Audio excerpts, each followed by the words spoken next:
faites bien de nous regarder, vous êtes nombreux d'ailleurs à nous suivre, bien sûr, bien évidemment, dans votre magazine Église d'aujourd'hui. Église d'aujourd'hui reçoit pour vous aujourd'hui M. Théodore Kakuga. Il est avec nous ici, de l'église Kimbanguiste. Il va nous parler de la part, donc nous expliquer, nous parler en long et en large de l'église Kimbanguiste. Bonjour, M. Théodore. Bonjour, merci, M. Djontoumba. Vous allez bien? Oui, je vais bien, vous-même. Oui, Dieu fait Merci. grâce. Merci beaucoup. Bien avant toute chose, nous allons d'abord demander à M. Théodore de se présenter. Vous êtes pasteur, bishop, ou soit vous êtes frère, je ne sais pas quoi.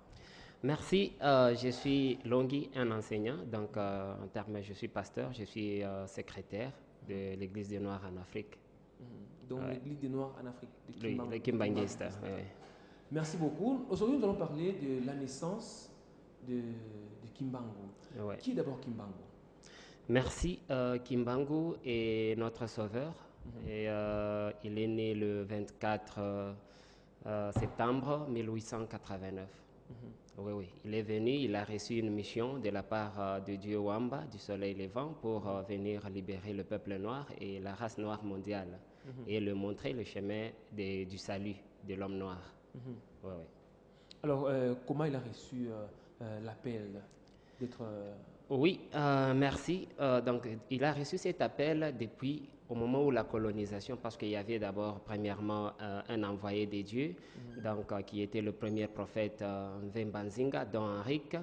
Alors, il était un jeune homme très courageux qui parlait, qui transmettait le message de notre Dieu Yahvé Wamba du côté soleil levant depuis le temps. Et arrivé vers le 1400, c'est alors qu'on a récupéré le prophète Vemba et l'amené en Occident. Et juste après, il y a des prophétesses qui sont venues. Et juste à l'arrivée du prophétesse Kimpavita, c'est Kimpavita au moment où on l'avait brûlé vif, le 2 juillet 1706, avec un enfant au dos. C'est alors qu'elle prophétisa que cet enfant que vous me brûlez avec reviendra sous le nom de Kimbangu Diantungunwa, ce qui veut dire celui qui révèle le sens caché des choses. C'est depuis 1706 qu'on avait prédit son arrivée. Et arrivé maintenant 1889, c'est Kimbangu là-bas est venu avec cette mission. Alors, bien avant d'aller vite en besogne, nous allons d'abord rentrer un tout petit peu en arrière. Comment est-il né? Parce que semble-t-il que c'était par voie mystérieuse. On ne sait pas comment était la naissance de M. Kimbangu. Oui, merci. Il y a plusieurs mystères qui ont accompagné la naissance de Fumu Kimbangu, parce que juste après cet événement, il y a sa grande-mère qui est sa grand-mère qui répond au nom de Anna Kinzembo. C'est Anna Kinzembo qui reçut Dieu. Dieu est descendu sur cette terre en prenant la forme d'un humain. Il est venu, alors, parce qu'à l'époque, on pourchassait des blancs et le blanc aussi pourchassait des noirs. Alors, au moment où Dieu est descendu, il a pris la forme d'un corps humain. Alors, il est venu devant Anna Kinzembo. C'est alors qu'il a amené le livre sacré, le Temo Kyakuanza, qui signifie lumière du monde. C'est avec. Alors, ce monsieur-là, on l'appelait Nzangamina. Au moment où Dieu a pris ses corps, on l'appelait Nzangamina. Au moment où il est venu, c'est déjà avant la naissance d'ailleurs de Fumu Kimbangu, quelques années avant la naissance. C'est alors que Anna Kinzembo a reçu cet homme et cet homme s'est transformé. Du coup, sur place, il a pris plusieurs visages des ancêtres de Anna Kinzembo et juste après, alors Anna Kinzembo s'étonnait, qui est cet homme mystérieux? Alors elle voulait fuir, mais Zangamina dira à Anna Kinzembo, ne fuis pas, je suis le Dieu de vos ancêtres, donc le Dieu Yahvé. Alors là, je suis venu apporter la mission à ton gendre. Donc c'est alors que Anna Kinzembo fut surpris, alors en lui proposant trois choses, on lui a donné un livre qui est Temo Kyakuanza, le livre sacré pour la race noire, là où tout le cachet de la race, le secret de la race noire sont cachés. Alors, on lui a donné des ballons, des habits, on lui a donné aussi de l'argent, des choses, de choisir parmi les 3 objets que Tata Wamba est venu avec. Alors, on lui a dit, donc, si tu prenais des habits, alors ça fera 40 ans, tu peux être sapeur dans 40 ans, mais tout va disparaître. Et si tu prenais de l'argent, tu vas régner 40 ans, ça va disparaître. Et juste après, on lui demande, si tu prends le livre, c'est ton fils qui viendra comme sauveur de la race noire. Alors, c'était difficile, vu l'âge qu'elle avait. Elle a dit qu'à mon âge, est-ce que je peux y encore d'enfants? Alors, le Dieu lui a répondu, non, pas toi, tu as une fille, répondant au nom de Kiaveva. Alors, c'est ta fille qui va donner naissance à un fils qu'on appellera Kimbangu Diantunguna. Vous voyez, déjà, ce nom-là était révélé avant l'arrivée de Fumu Kimbangu. C'est alors que Anna Kinzembo a pris ses livres là-bas jusqu'à attendre que Kimbangu soit né. Et au moment où Kiaveva et Papa Kuyela ont eu l'enfant Kimbangu, le bébé, il ne savait pas de ce mystère que sa grand-mère avait reçu de Tata Wamba. C'est alors que cet homme-là avait disparu au moment où il avait terminé, il avait remis ses objets, le livre sacré à Anna Kinzembo. Et juste après, Kimbangu est venu sur terre, il est né dans des sens mystérieux aussi, parce que son corps était d'abord comblé de plaies, tout ça. Il y a plusieurs mystères, parce que depuis l'avènement de Kimpavita, les Blancs ont commencé à mettre des hôpitaux, à créer des hôpitaux pour recenser, pour voir le bébé qui naîtra au nom de Kimbangu, il naîtra de quelle façon, de quelle manière, avec quel signe. Comment nous pouvons le découvrir. C'est alors que le bébé, lui aussi, est né dans une façon d'abord. Premièrement, on parle de 3 naissances de Fumu Kimbangu. Donc, avec ces 3 naissances, d'abord, ce bébé-là est né dans l'état de mort-né.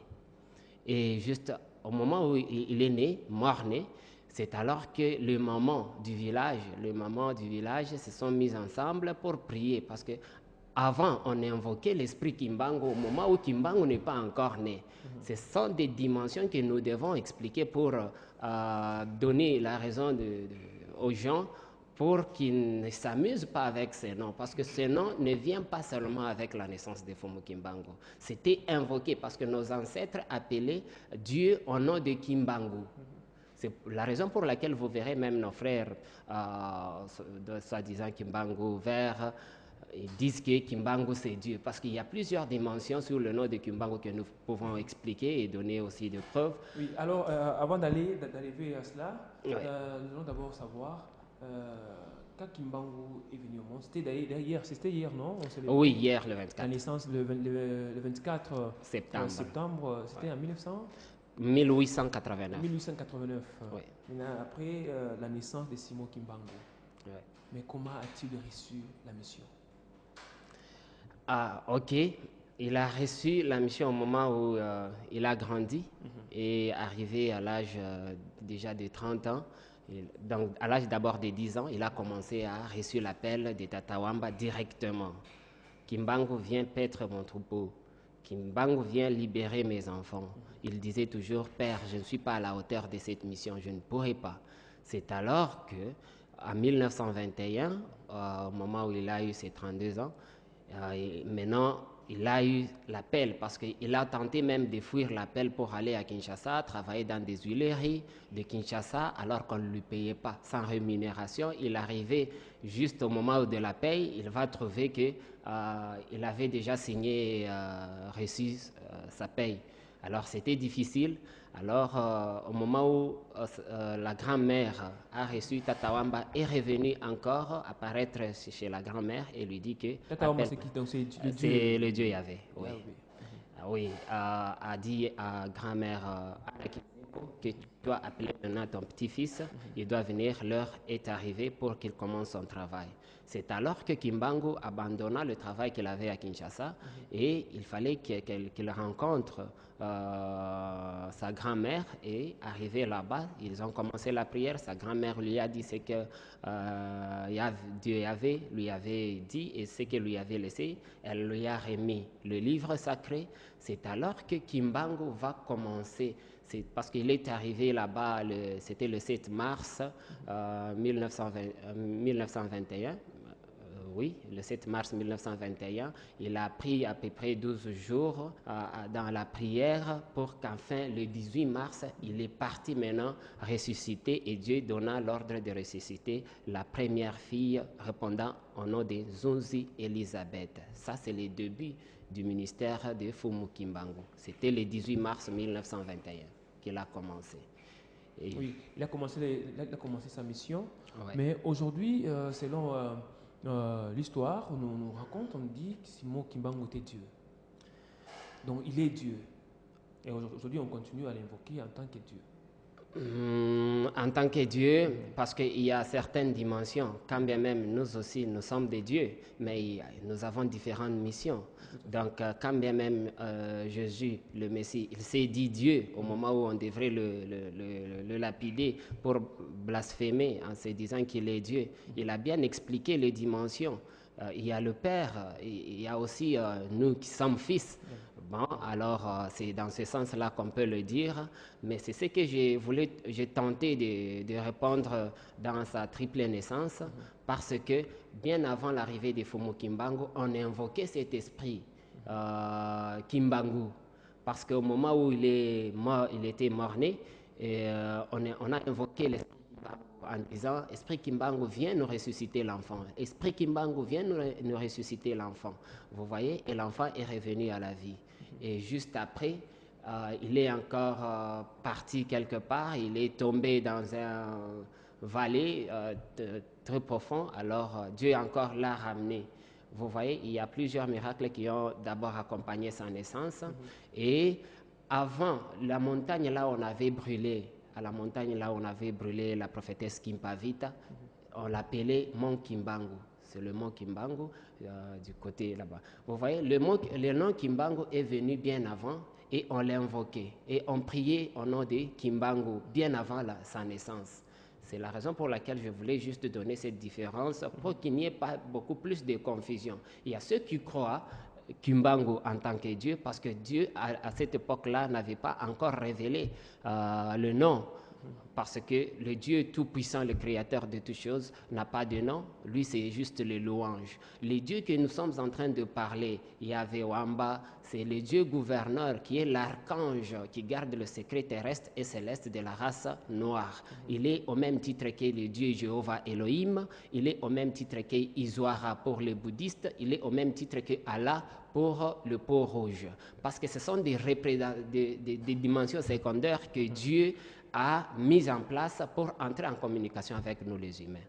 Ouais, mais alors, quand vous dites, on invoquait le nom de Simon Kimbangu comme Dieu. Pas Simon Kimbangu, le nom de Kimbangu. Je m'excuse. Le nom de Kimbangu pour ressusciter l'enfant. Ouais. Le nom de Kimbangu était invoqué avant. Ouais. Mais comment se fait-il qu'on invoquait le nom de Kimbangu avant? Donc, un certain Kimbangu existait déjà avant la naissance de Tata Fumu Kimbangu Simon. Sûrement, parce que vous voyez, nous avons plusieurs langues, nous avons plusieurs coutumes.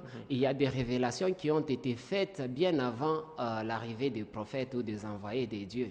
Parce que les envoyés de Dieu ne sont pas venus modifier des choses. Ils sont venus accomplir et montrer ça aux gens clairement. Que voyez ce que vous priez avant, c'était ça, c'était ça. Et voilà comment Dieu a donné un programme que vous allez suivre.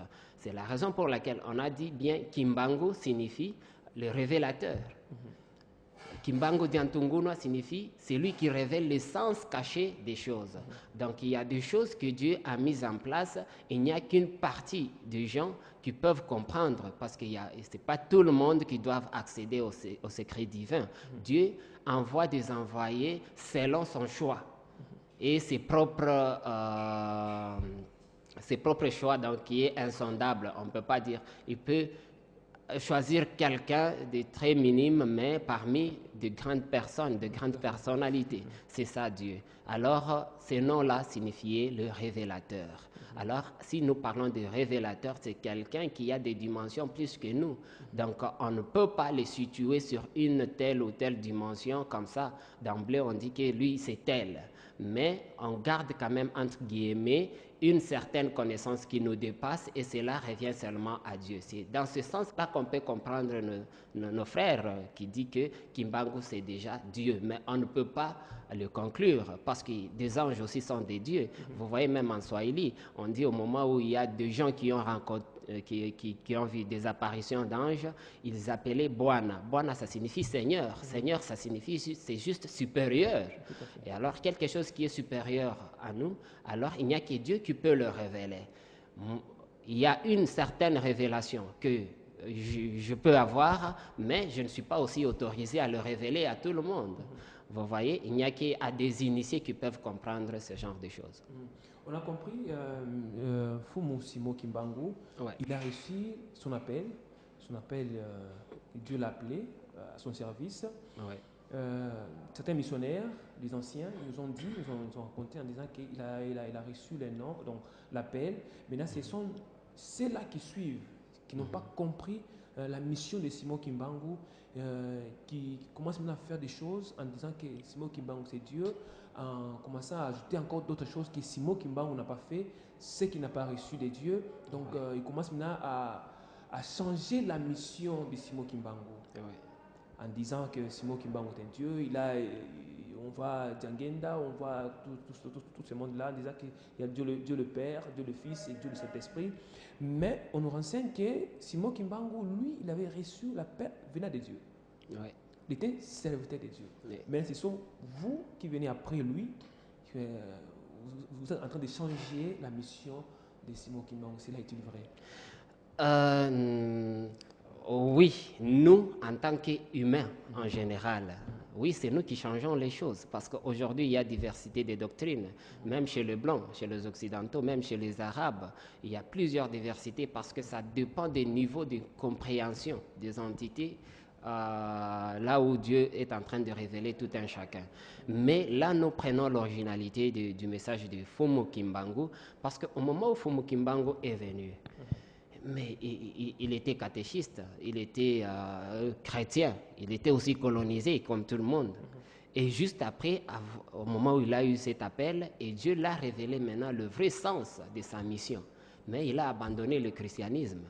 Et juste après, on déportait des gens, on tuait des gens. Tous ces adeptes étaient déportés, on les appelait, il y avait des Nguza. Vous voyez, il y avait donc un groupe de gens, de ces adeptes, beaucoup plus ont péri en Europe, en Asie, en les tuant. Alors, il fallait à tout prix faire disparaître son message. C'est alors qu'avec la nouvelle ère du nouveau kimbanguisme qui est né, il fallait maintenant qu'il y ait des conventions. Vous allez dire ça, il ne faut pas dire ça. Vous allez faire ça, il ne faut pas faire ça. Avec ceux qui sont venus nous coloniser. C'est alors qu'ils ont modifié. Le message de Fumu Kimbangu. Mais Fumu Kimbangu a persisté dans sa mission. Il ne collaborait pas avec les colons belges parce que lui, il était en train de suivre la vraie et la réelle mission qu'il a reçue de Tata Wamba. C'est alors qu'on l'a tué. On l'a d'abord arrêté. Il a fait 30 ans en prison. Et ces 30 ans en prison, il a passé beaucoup plus de temps ici au Katanga, dans la prison de Kasombo, dans le temps. Et c'est alors qu'il s'échapper miraculeusement dans la prison et aller maintenant instruire et enseigner des gens. Vous voyez, il y a tant de choses qui se sont passées et pour continuer, parce qu'il n'y avait personne qui pouvait se tenir devant le colon belge et dire que nous voulons une religion autochtone africaine selon le programme, parce que le peau jaune, la race jaune, chez les bouddhistes, les japonais, les chinois ont leur prophètes, ont leur doctrine. Et il y a les Arabes, le peau rouge, ont aussi leur doctrine. Il y a aussi vous, les Occidentaux, qui sont venus en Afrique centrale, vous avez votre doctrine et vous envoyez. Mais pourquoi la race noire n'a pas de doctrine, la race noire n'a pas d'envoyé? Est-ce que Dieu n'a pas vu la race noire? Et bien sûr, on dit que l'Afrique est le berceau de l'humanité. Et l'Afrique est même le berceau de la civilisation mondiale parce que les premières universités, c'était en Afrique. Mais les premières qui ont été à être révélées par le Tout-Puissant, ce sont les Africains parce qu'ils savaient inventer des choses. Mais vous nous arrêtez, vous arrêtez notre programme. On ne sait pas évoluer et vous nous dites qu'on doit emprunter des doctrines que vous nous avez amenées en nous détournant contre notre Dieu. Vous voyez, c'est alors qu'aujourd'hui, avec tous ces arrangements, ils ont falsifié le message de Fumu Kimbangu. Alors, nous qui sommes là, nous devons pérenniser cette mission. C'est alors que nous sommes en train toujours de crier à haute voix que les Blancs, les Occidentaux, les trois races doivent laisser libre la race noire, retrouver la voie de ses ancêtres, la voie de leur Dieu pour le salut. Que Dieu a promis à ses enfants dans les quatre coins célestes. Alors la Bible nous dit, mon peuple périt par manque de connaissances. Et ce n'est pas parce qu'ils n'ont pas compris la mission, la véritable mission de Tata Fumu Kimbangu. Oui, sûrement parce qu'ils n'ont pas compris. Parce que même Fumu Kimbangu, aujourd'hui, donc avant qu'il ne parte, dans sa prophétie du 10 septembre 1921, qu'est-ce qu'il avait dit? Il avait dit, continuez à lire la Bible pendant 40 ans. Vous découvrirez le comportement de ceux qui vous l'ont amené. Il faut qu'un voleur soit saisi avec l'objet qu'il a volé. Mais un instructeur viendra et il écrira un livre là-haut. Dans ce livre, il y aura le secret caché pour la race noire.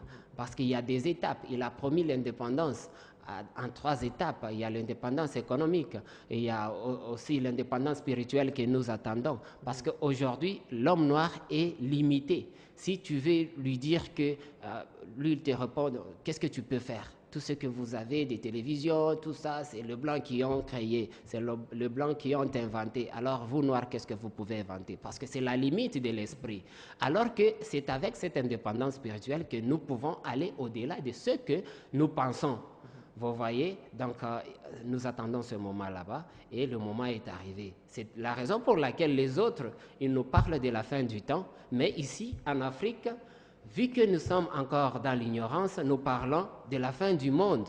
Parce que même selon la Bible, on nous dit qu'avant la fin du monde, il y a d'abord le 1000 ans qu'on avait promis à l'humanité, qu'on va arrêter Satan et l'enfermer aux prisons spirituelles.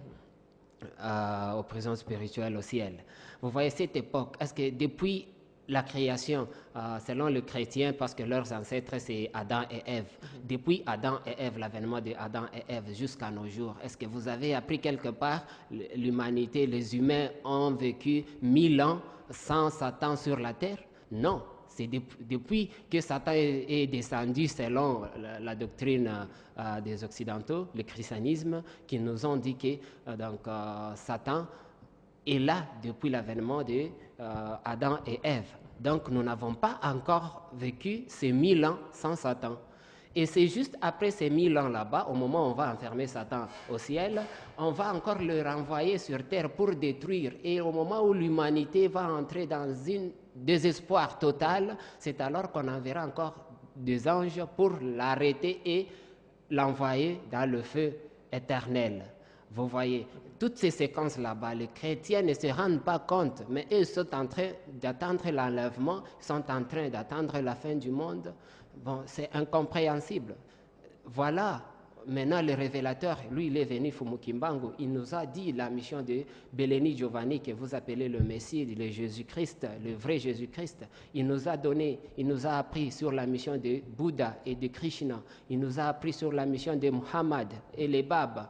Et maintenant la mission de Fumu Kimbangu et Mpadi Simon Pierre, d'ailleurs, je salue déjà aujourd'hui. Sûrement.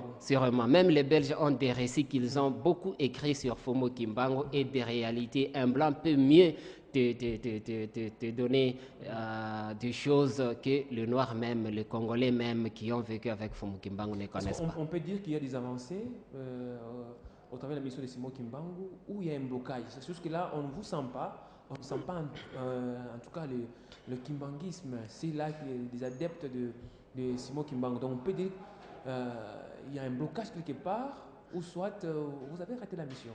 Non, on n'a pas raté, parce que des choses dans le sens spirituel, d'ailleurs, il y a d'abord des avancées, parce qu'on nous a promis l'indépendance des pays africains, on les a eu dans les années 1959, 1960 jusqu'à ces jours, mais il fallait, parce qu'on nous a promis l'indépendance avec des étapes. Et après cela, aujourd'hui, on parle de Kimbangu partout, quand bien même il y a la partie qu'ils ont voulu cacher, étouffer cette mission. Bien sûr, ils ont étouffé parce que Padi Simo-Pierre est parti devant le gouverneur Rick Mans depuis le 7 septembre 1939 à demander la réimplantation de l'Église des Noirs en Afrique. Ils n'ont pas voulu accorder à Padi Simo-Pierre la personnalité civile. Jusqu'à l'arrivée, au moment où Padi Simo-Pierre a dit « Sur vos sièges que vous vous asseyez aujourd'hui, ce sont des Noirs qui viendront y siéger. » Vous voyez? Et avec l'avènement, au moment où les Noirs ont commencé à prendre possession pour diriger les affaires dans toute l'Afrique, c'est alors nos dirigeants ont oublié facilement. Pourquoi? Parce qu'on a étouffé ceux qui avaient toutes ces étincelles pour orienter le peuple noir politiquement et économiquement, aussi avec notre philosophie et révélée par notre Dieu. C'est ce qui a fait défaut jusqu'à ces jours. Et arrivé en 1959, ils ont créé une doctrine parallèle au kimbagisme que nous appelons ce centre catholique. Alors, au moment où on a créé, ça a étouffé encore. Et Padi Simo-Pierre a dit même au président, parce qu'avant, le président Kasavubu avait quand même donné du sens et l'appui nécessaire à Padi Simo-Pierre. Ça a évolué et juste arrivé avec l'avènement du président Feu Mobutu. Alors, Feu Mobutu, il a aussi compris cette mission juste un peu en retard. Vous voyez, juste un peu en retard, jusqu'à ce qu'au moment où il a donné maintenant la personnalité civile à Padi Simo-Pierre en 1991, Padi Simo-Pierre a été rappelé au père. C'est alors qu'ils ont beaucoup laissé, alors ils ont dit qu'on a beaucoup laissé de messages et des choses à suivre au Katanga quand ils étaient ici en prison. C'est alors que tout le monde, tout le Congo doivent beaucoup plus se référer sur les événements qui se sont passés au Katanga. Mais vu que la capitale Kinshasa est à Kinshasa, alors il y a des choses, ils ont voulu appuyer ce qui n'ont pas de message. Voilà pourquoi la Bible a encore réapparu dans la mission de Fumu Kimbangu, alors que Fumu Kimbangu n'a pas travaillé avec la Bible. Donc il n'y a que cette vérité qui peuvent maintenant faire éclater la vérité pour que l'homme noir ait sa maturité spirituelle promise par Fumu Kimbangu et savoir comment diriger ce peuple. Même nos présidents africains, ils doivent suivre la réelle mission et pénétrer le mystère de Fumu Kimbangu pour être à la hauteur de dire un vrai non aux Occidentaux. Alors, nous arrivons pratiquement dans quelques minutes, nous allons désannoncer notre magazine Église d'aujourd'hui. Alors, là, quel est votre message principal que vous enseignez aux gens? Parce que dans la Bible, nous voyons Jean-Baptiste, il avait une mission, il parle de la repentance. Jésus-Christ est venu aussi nous donner le salut. Il parle du salut, croyez à moi, vous serez sauvés, vous irez au ciel. Maintenant, vous, c'est quel message principal que vous avez dans la mission principale que vous enseignez aux membres de votre église, aux fidèles de Tata Fumu Simo-Kimbangu? Merci.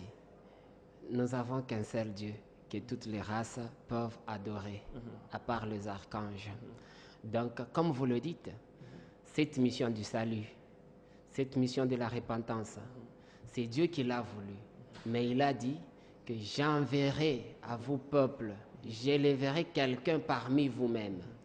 Donc c'est alors que nous sommes en train maintenant de sensibiliser les gens que Jésus le Messie n'est pas venu pour le noir. Il a la même mission, mais pour la race blanche. Il y a Bouddha et Krishna, la même mission pour la race jaune. Il y a le prophète Mahomet et le Baba, la même mission pour la race rouge. Il y a Kimbangu Diantungunwa et Simon Pierre Mpadi. la même mission pour la race noire. Alors, comme nous venons en dernier, parce que pour la race jaune, ils ont terminé leur mission au IVe siècle, pour la race rouge au 5e siècle vers le 6e siècle, et pour la race blanche avec l'avènement de Jésus, qui est le Belleni Giovanni, au 6e siècle. C'est alors que les trois races sont venues en Afrique pour nous coloniser. Au moment où ils nous ont colonisés, il fallait d'abord que quelqu'un vienne nous libérer. C'est au XXIe siècle qu'on a envoyé Fumu Kimbangu pour terminer cette mission. Il a terminé sa mission et Fumu Mpadi Simon-Pierre, il est venu comme berger. Alors, il a maintenant donné cet évangile que nous devons donner maintenant à nos frères pour les saluts, les royaumes des cieux. C'est pourquoi nous sommes en train de sensibiliser sur le salut dans les quatre coins célestes, selon la volonté de Dieu. Pas nous dire que Dieu a envoyé un seul fils. Dieu n'a pas d'un seul fils, qui est Jésus. Non, il y a plusieurs fils. C'est un peu ça. Amen. Alors, avant de terminer, Fumu Simon Kimbangu ne vous a pas laissé cet uniforme. D'où est venue cette idée-là? Vous êtes inspiré par quoi pour avoir cet uniforme et tout ce qui va avec? Merci. Fumu Kimbangu, au moment où il est venu, vous voyez, donc j'avais dit l'autre fois, il y a même des photos. Et juste après, en 1900, d'abord nous commençons en 1900, le 23 novembre 1919. Il y a un bateau qui est apparu à Zadisanga, au Bas-Congo, sur une rivière, un bateau de 12 étages. Dans ce bateau, il y avait nos anges. Nos ancêtres étaient combinés avec les anges qui gouvernent le ciel et ceux qui gouvernent la terre, sont venus apparaître physiquement. Ils ont fait 3 mois. Et tout le monde, pas seulement ceux qui ont des dons spirituels ou des dons de la voyance, tout le monde a vu cet événement, ont vécu cet événement. Et ces anges qui étaient dans ce bateau là-bas étaient habillés en tenue kaki, comme je suis habillé aujourd'hui. C'est de là où d'ailleurs provient notre tenue. Et c'est en 1919, le 23 novembre. Et arrivé le 22 février, ils sont apparus chez Mpadi Simon-Pierre. Et c'est en 1921 maintenant que Kimbangu commence sa mission. Alors Kimbangu était en train de prêcher sur cela. C'est alors qu'on dit que beaucoup plus une grande partie de la mission de Fumu Kimbangu a été révélée au moment où Fumu Kimbangu était ici au Katanga. Parce que là, il n'a travaillé que 3 mois seulement, il a été arrêté. Kimbangu n'a jamais passé à la prison de Boma. C'est Mpadi Simon-Pierre qui est passé à la prison de Boma. Parce que à cette époque là-bas, tous les messagers, tous ceux qui combattaient pour la libération du peuple noir, du joug colonial, on les appelait des kitawalistes. Donc pour le blanc, ils appelaient tout le monde des kitawalistes. Or, à l'intérieur de ça, il y avait autre chose, parce qu'il y avait ceux qui combattaient politiquement et administrativement et ceux qui combattaient spirituellement. Or, c'est les spirituels qui engendrent l'administration. Vous voyez, c'est juste un peu cela que vous verrez. Aujourd'hui, nous continuons, parce qu'avant, on nous appelait des kakistes. Et aujourd'hui, avec des termes qui changent, parce que nous sommes encore dans la voie du salut. Et Kimbangu a laissé Zilampulusu Yeyamoyo, Bundu Diabandombe. Zilampulusu Yeyamoyo, c'est la voie du salut pour le salut éternel de l'homme noir. Comme Christ nous a laissé, Dieu a tant aimé le monde, il a donné son Fils unique, afin que quiconque croit ne périsse point, mais qu'il ait la vie éternelle. Oui. Merci beaucoup. Prochainement, on va parler prochainement sur... parce qu'il était combattu, il était combattu jusqu'à sa mort. Oui. Mais c'est quoi les problèmes? Prochainement, on va parler. D'accord, merci. Il n'y a pas de souci. Merci. C'est quoi les problèmes? Oui. Pourquoi est-ce qu'un homme peut être combattu jusqu'à ce point-là? Oui. On l'a découpé, on l'a mis dans l'acide, on l'a emprisonné, on l'a, je ne sais pas quoi. Tout ça, on va en parler prochainement pour savoir qu'est-ce qui était la base, qu'il soit persécuté jusqu'à ce point-là. D'accord. Merci beaucoup, M. Théodore. Merci à vous, monsieur. Nous sommes très contents de vous recevoir. Moi de même. En tout cas, merci beaucoup, fidèles. On se retrouve la semaine prochaine Je salue Patient Kamamba de l'autre côté, merci beaucoup. Merci beaucoup à John Piana, merci beaucoup à Sefou, c'est lui qui nous chapeaute. Merci beaucoup au DG Blandini Yaba. Bon, on se retrouve à la prochaine.